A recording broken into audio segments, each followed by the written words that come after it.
दोस्तों, हाल ही में तमिलनाडु के एक पॉलिटिशियन उदयनिधि स्टैलिन ने एक ऐसा बयान दिया जिसके बाद मानो सोशल मीडिया पर बवाल समझ गया है। दरअसल उनकी ये स्पीच रिलीजन के ऊपर थी, जिसमें उन्होंने कहा कि सनातन धर्म मलेरिया डेंगू की तरह है, इसे खत्म कर देना चाहिए।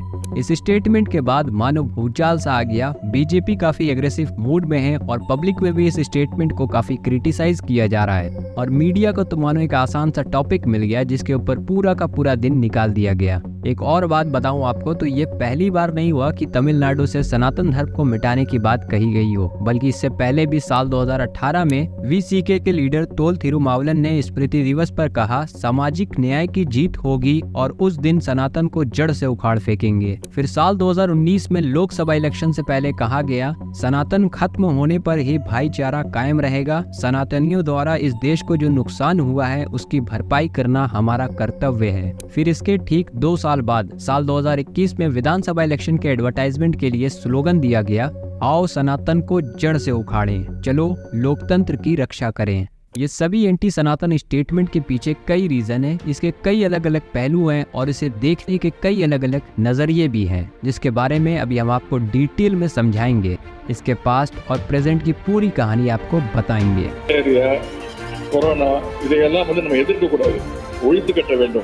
तमिलनाडु के कोई स्टालिन है, उनकी बुद्धि फिर गई, उनको अंदर से ऐसा लग रहा है जैसे उनका दिमाग खराब हो गया। हिंदुओं को मिटाने के ख्वाब पाले कितने ही राख हो गए। सनातन धर्म को जड़ से उखाड़ फेंकने। तमिलनाडु के मुख्यमंत्री के बेटे उदयनिधि का हमने पुतला दहन किया है। सीधा सा सवाल, इंडिया गठबंधन में कितने सनातन शत्रु? आइए पहले समझते हैं कि उदयनिधि स्टैलिन का बैकग्राउंड क्या है, कौन है ये और क्या है। अब स्टैलिन का ये स्टेटमेंट इस टाइम इतनी चर्चा में यूं ही नहीं है क्योंकि उदयनिधि स्टैलिन कोई आम इंसान नहीं बल्कि तमिलनाडु लेजिस्लेटिव असेंबली के मेंबर हैं, तमिलनाडु के रूलिंग पार्टी डीएमके से विधायक भी हैं और तमिलनाडु के चीफ मिनिस्टर एमके स्टैलिन के बेटे भी हैं। और सबसे स्ट्रॉन्ग पॉइंट, इनके father MK Stalin India alliance का हिस्सा हैं। तो ऐसे में उदयनिधि स्टैलिन के बयान पर इतनी चर्चा तो होनी ही थी। हालांकि स्टैलिन के इस स्टेटमेंट से मैं भी डिसएग्री करता हूं क्योंकि इंडिया वो देश है जहां सभी धर्मों के लोग रहते हैं। ऐसे में किसी स्पेसिफिक रिलीजन को टारगेट करना या उसको गाली देना कहीं से भी सही नहीं है। फिर चाहे वो उदयनिधि का सनातन पर दिया गया बयान हो या फिर नुपुर शर्मा का दिया गया इस्लाम को लेकर, गलत दोनों ही है। नुपुर शर्मा, इस नाम को आप याद रखना क्योंकि इन दिनों इस्लाम की चर्चा वापस से होने लगी है, जिस पर अभी हम थोड़ी देर में आगे बात करेंगे। अब उदयनिधि स्टैलिन के पॉलिटिकल कनेक्शन को तो आप जान ही गए हो कि वो तमिलनाडु के पॉलिटिशियन एमके स्टैलिन के बेटे हैं, विधायक भी हैं और मिनिस्टर भी रह चुके हैं। लेकिन इनके पॉलिटिकल करियर से पहले इनका एक और चैप्टर है जो शायद आप नहीं जानते हो। अब अगर आप तमिल मूवीज देखना पसंद करते हो तो रेड जायंट मूवीज के प्रोडक्शन हाउस का ये लोगो तो आप लोगों ने देखा ही होगा, जिसकी शुरुआत साल 2008 में हुई थी और ये वो मूवीज की लिस्ट है जिसे रेड जायंट मूवीज ने प्रोड्यूस करा है। और ये जो रेड जायंट प्रोडक्शन हाउस है, इसके प्रोड्यूसर और डिस्ट्रीब्यूटर खुद उदयनिधि स्टैलिन है। इनकी तमिल फिल्म इंडस्ट्री की कहानी यहीं खत्म नहीं होती बल्कि उदयनिधि पॉलिटिक्स में एंटर करने से पहले एक एक्टर भी रह चुके हैं। साल 2012 में ओरू कल ओरू कन्नीडी नाम की एक रोमांटिक कॉमेडी मूवी में लीड रोल प्ले करते हुए तमिल फिल्म इंडस्ट्री में इंटर करते हैं। इनकी ये मूवी लोगों को खूब पसंद आती है और साल 2013 में इन्हें फिल्म फेयर अवार्ड भी मिलता है। फिर इसके बाद इन्होंने कई और फिल्मों पर काम किया जिसमें ये माथे पे चंदन भी लगाते, मंदिर भी जाते, मूर्ति के सामने हाथ भी जोड़ते और आरती भी करते। लेकिन वो रील है, रियल नहीं। पैसे के लिए सब कुछ कर सकते हैं। सेम वैसे ही जैसे मनोज मुंतशिर रील में खुद को पक्के सनातनी दिखाते हैं लेकिन रियल में पैसे के लिए उसी सनातन को बदनाम करते हैं। अक्षय कुमार की भी राष्ट्रवादी और पक्की सनातनी वाली इमेज है लेकिन वो भी OMG जैसी मूवीज के अंदर सनातन को ही टारगेट करते हैं और यही काम उदयनिधि स्टैलिन ने भी किया है और ये था उनकी लाइफ का एक चैप्टर। फिर आता है साल 2021। उदयनिधि तमिल फिल्म इंडस्ट्री को छोड़ पॉलिटिकल पिच पर शिफ्ट होते हैं और चुनाव जीतकर विधायक बनते हैं। फिर सनातन धर्म मलेरिया डेंगू की तरह है, इसे खत्म कर देना चाहिए जैसा बयान देते हैं। तमिलनाडु से दिया गया ये बयान या फिर उनकी ये सोच कोई नई नहीं है बल्कि ये अपने आप में ही एक पूरी हिस्ट्री है जिसे ड्रेविड पॉलिटिक्स या फिर ड्रेविड मूवमेंट के नाम से जाना जाता है। ड्रेविड इस वर्ड का इस्तेमाल जो तमिलनाडु के मूल्यवासी हैं उनके लिए किया जाता है। EV रामा स्वामी, जिन्हें पेरियर के नाम से जाना जाता है, और 2 communities SC and ST Periyar को अपने लीडर के रूप में देखती है।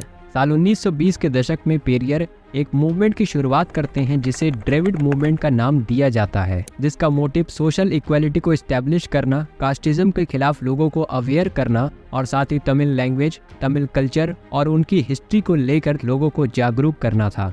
पेरियर का कहना था ये जो इंडिया में कास्ट सिस्टम काम करता है, कास्ट बेसिस पर लोगों के साथ भेदभाव किया जाता है, इसका जिम्मेदार ब्राह्मण और सनातन है। ऐसे कई सारे स्टेटमेंट आते रहे और द्रविड़ मूवमेंट इसी सोच के साथ आगे बढ़ता रहा।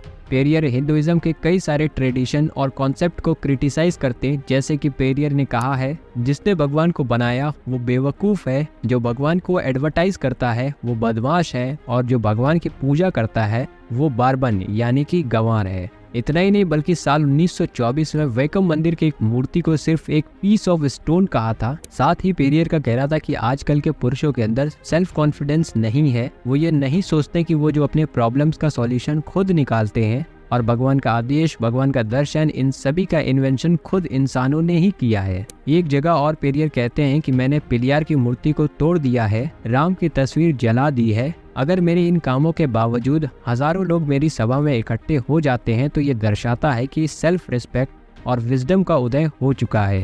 सनातन धर्म को लेकर पेरियर इस तरह की कई सारी बातें किया करते थे, जिसमें हिंदू स्क्रिप्चर्स को क्रिटिसाइज करना और संस्कृत लैंग्वेज को अपोज करना आम था।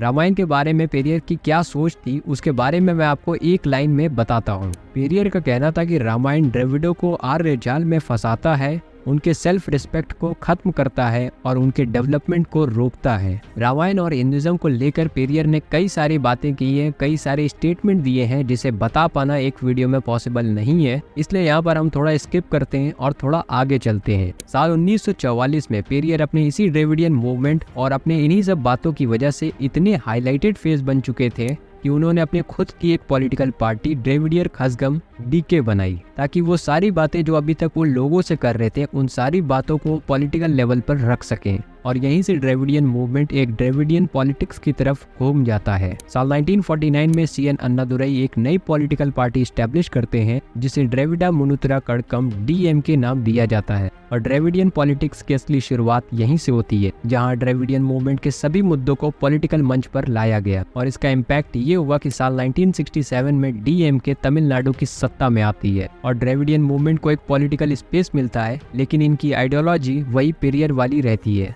पॉलिटिक्स अपनी जगह चलती रही और सनातन धर्म को खत्म करने की बात तमिलनाडु से टाइम टू टाइम आती रही। इसी ट्रेंड को फॉलो करते हुए उदयनिधि स्टालिन ने भी बयान दिया, जो कि बिल्कुल सही नहीं था। धर्म आपका, मेरा या किसी और का कुछ भी हो सकता है, कोई हिंदू, कोई मुस्लिम, कोई सिख, कोई ईसाई, वो उसकी चॉइस है। ऐसे में किसी रिलीजन को टारगेट करना बिल्कुल भी सही नहीं है। ये एक बहुत ही सेंसिटिव मुद्दा है जो कि आजकल पॉलिटिकल बन गया है। अब यहाँ पर एक सवाल ये आता है कि आखिर तमिलनाडु से ही हर बार सनातन के खिलाफ बयान क्यों आता है। इसमें कुछ लोगों का कहना है कि मुस्लिम वोट बैंक को टारगेट करने के लिए, कि सनातन के खिलाफ बोलेंगे तो मुस्लिम वोट बैंक उनका हो जाएगा। आइए इसे भी समझ लेते हैं। 2011 सेंसस के अकॉर्डिंग तमिलनाडु की टोटल पॉपुलेशन में 87.58% हिंदू है, 6.12% क्रिश्चियन है, 5.86% मुस्लिम्स हैं, बाकी जो बचता है उसमें जैनिज्म, बुद्धिज्म और बाकी रिलीजन आते हैं। अब तमिलनाडु की केस में मुस्लिम पॉपुलेशन तीसरे नंबर पर आती है, जबकि हिंदुइज्म फर्स्ट नंबर पर है और सबसे ज्यादा है। अब ऐसे में 5% को खुश करने के लिए 87% के खिलाफ तो कोई नहीं बोलेगा।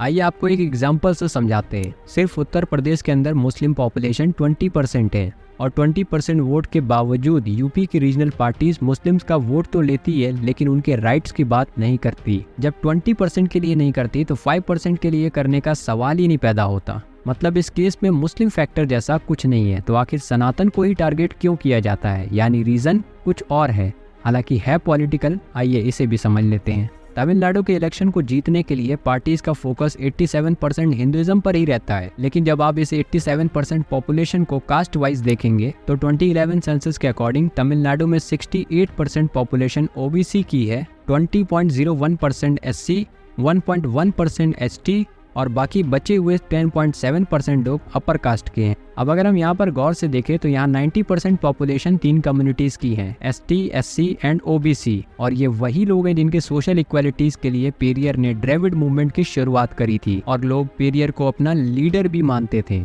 दैट्स वाई DMK और AIDMK जैसी बड़ी रीजनल पार्टीज पेरियर के उसी आइडियोलॉजी को फॉलो करते हुए मेजॉरिटी ऑफ वोट्स अपने तरफ कर लेती है, और यही वो एक एग्जैक्ट रीजन है जिसकी वजह से तमिलनाडु के अंदर सनातन के खिलाफ आए दिन टाइम टू टाइम स्टेटमेंट आते रहते हैं। इसी का एक लेटेस्ट एग्जाम्पल है उदयनिधि स्टैलिन द्वारा सनातन पर दिया गया बयान। कई सारे मिनिस्टर और पब्लिक ने इसे क्रिटिसाइज किया और मीडिया पर भी पूरे दिन यही सब चलता रहा। कोई इसे इंडिया अलायंस के खिलाफ नुकसानदायक बता रहा तो कोई कह रहा है कि बाकी धर्मों के खिलाफ भी बोल कर दिखाओ।